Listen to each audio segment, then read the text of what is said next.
जे इन्होंने आखिए तुम काने हो तां भी आंदे ने साडी इंसल्ट होंदी पई।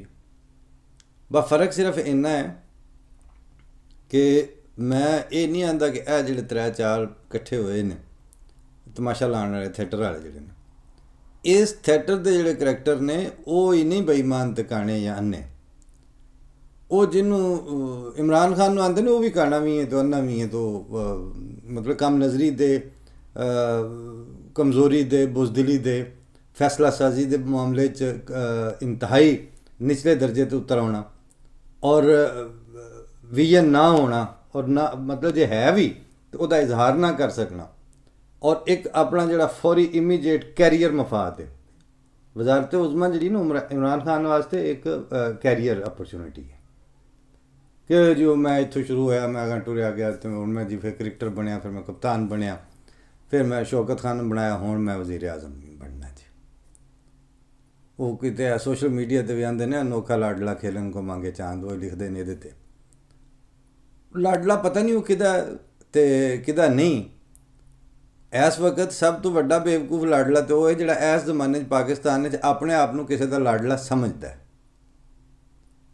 वो कट्टे को किसी पूछा अच्छा सुना तेरा की हाल है,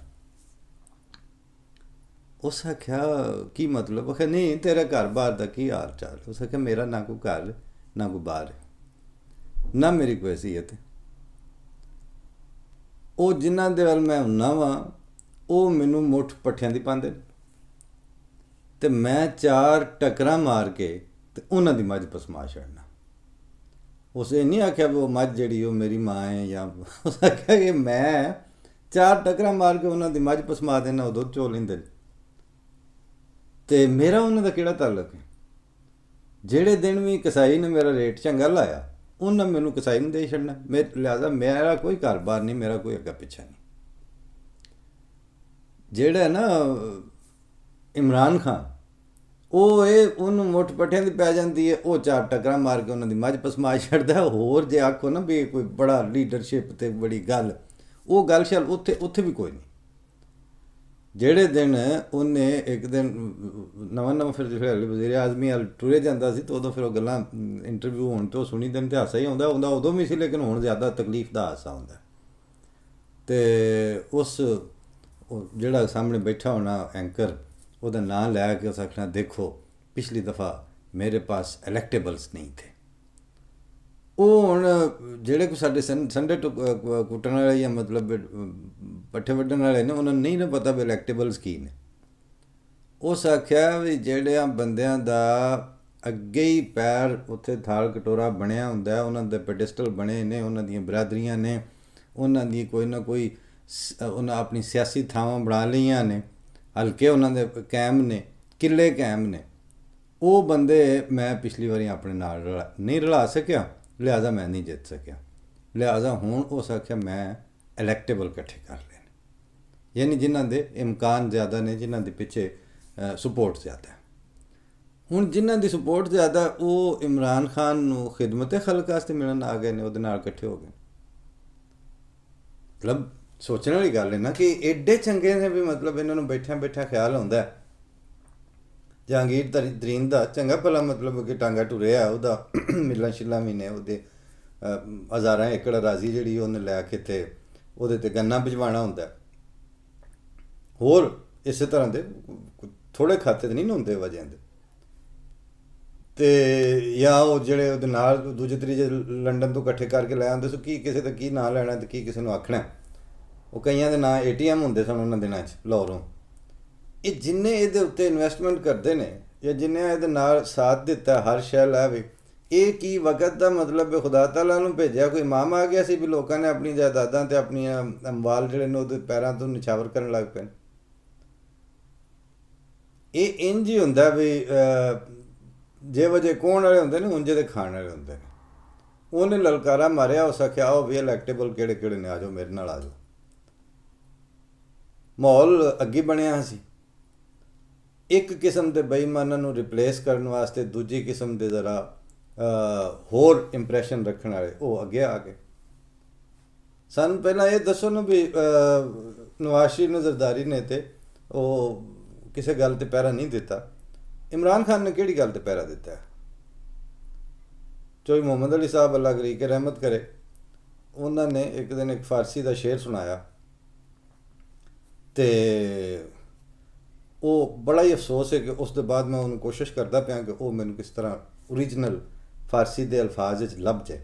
बल्कि मैं जिक्र करता पाया कई अहले इलम ने जिन्हों का अपना मुतालिया मेरे नालों किते ज़्यादा है, तो जे किसी के इलम च होवे तो वो मेहरबानी करें तो मैनू भी दस जान। बहरहाल फारसी का तर्जमा मैनू याद है, हाले तक चौधरी साहब ने तो उन्होंने बड़ी बाज़ गल्लां ऐसियां ने वो असी दोस्तों नाल शेयर करी दियां ने। चौधरी मोहम्मद अली साहब की गल करदे होए वो मैं उन्होंने अक्सर आना होना कि एक धूप थी जो साथ गई आफ्ताब के।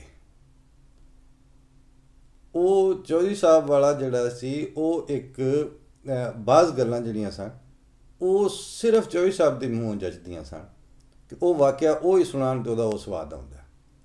उस गल नूं चौधरी साहब ही रिपीट करन उस तरह, क्यों कि उन्हां दे अंदर जिहड़ा काल है वो उन्हां दे वजूद जाके हाल बन जाता सी। कई मतलब कि अगर चौधरी साहब के उत्ते लिखा जाए तो मेरा ख्याल है कि वो सिर्फ अपनी मैं इंप्रैशनस और यादां और उन्हां कैफियात नूं जमा करन पवां तो उहदी किताब बन जाती है। और मेरा इरादा भी है कि अल्लाह ताला तौफीक दे, तो यकीनन एक कर्ज है जिहड़ा इंशाअल्लाह अदा करना है और कोशिश है कि हो जाए। उस सिटिंग दे विच ही कल्ले ही सन उत्ते बैतो जफर ते उन्होंने कि पता नहीं किस कैफियत सन, लेकिन बहरहाल यह शेर उन्होंने पढ़िया फारसी का। उसका तर्जमा यह सी कि फाहिशा को मुफ्ती ने सूफी ने पूछा, सूफी फाहिशा ब सूफी गोए जियां इस तरह करके तो मतलब हूँ जिले फारसी दान उन्होंने सही समझ आ जाएगी। लेकिन चूँकि मैनू वो अल्फाज मुअय्यन याद नहीं ने, मैंने मफहूम और तर्जमा जिमें चौधरी साहब ने सुनाया सी और पंजाबी च तर्जमा किया सन कि सूफी को फाहिशा ने पेशावर दुमनी कंजरी उन्हें पूछा कि ए सूफी एक गल ते दस कि मैनू लोकी फाहिशा और बदचलन औरत आंदे ने तो मैं फाहिशा है भी हाँ, तेनू लोकी सूफी आंदे ने, क्या तू सूफी हैं? ये तो बाद चौधरी साहब फिर यानी सलाब उन्होंने टुट जाता। फिर वो खुद एक साहिब कैफियत और साहिब हाल बुजुर्ग सन। गल ये वे कि वो मैं इतों टोरी सी गल भी नवाज शरीफ ते जरदारी या फजलुर रहमान इन्होंने तो बंदे करप्ट आंदे ने और ये करप्ट है भी ने, मनते ने कि असीं है वां, क्योंकि कोई एड्डी पुरानी गल तो नहीं ना। जदों हाकम अली जरदारी का पुत्र जिहड़ा वो बेनज़ीर नाल विआह करके ते उस दे बाद वो फिर पहला तारफ उहदा सी कि वो हसबैंड बेनज़ीर दा, अगों फिर वो बैकग्राउंड जाती गई तो उत्ते आउंदा गया, फिर सदरे पाकिस्तान तक दा झूठा लिया इन्हें। लेकिन उस सारे दौरानिए दे विच असी कदी कदी उतों लंघना तो हाले उदों पहला दौर से जदों वज़ीर आज़म के हसबैंड के तौर पर वज़ीर आज़म हाउस च घोड़े शोड़े रखे होने, तो फिर वो सारियां कहानियां शानियां निकलदियां तो है ना। हर दौर के रऊफ खलासरे होंदे ने, कुछ ना कुछ लभ लियाउंदे ने। तो फिर कभी किसी अखबार च आ गई, कभी कितने स्टोरी छप गई, कितने शहर की जी इस्लामाबाद की गोसप उहदे च आ गई गल। तो उन्होंने दिनों इत्थे रावल डैम चौक के नाल साडी रिहायश हुंदी सी, तो जे निकलना तो उत्थे जिहड़े 3 4 5 मोटल बने सन, उन्हां चों जिहड़ा पहला आउणा उन्हें आखना आ जरदारी ने ले लिया, यह मोटल जिहड़ा है उन्हें ले लिया। बाद में पता लगे उत्थे तो 10-15 मोटल बने ने और वो उस वेले कोई एड्डी वड्डी गल नहीं सी हुंदी। लेकिन बाद में पता मतलब कि उस वेले बड़ी गल सी भी आ मोटल किसी का होवे। लेकिन फिर जेड़े जेड़े उन्हें पाड़े किते ने, तो जेड़े जेड़े उन्हें ताछे लाए ने जिन्होंने आंदे ने, उस वेले वो ड्रीमलैंड मोटल की तो कोई हैसियत ही नहीं रही उसके मुकाबले ते। इस तरह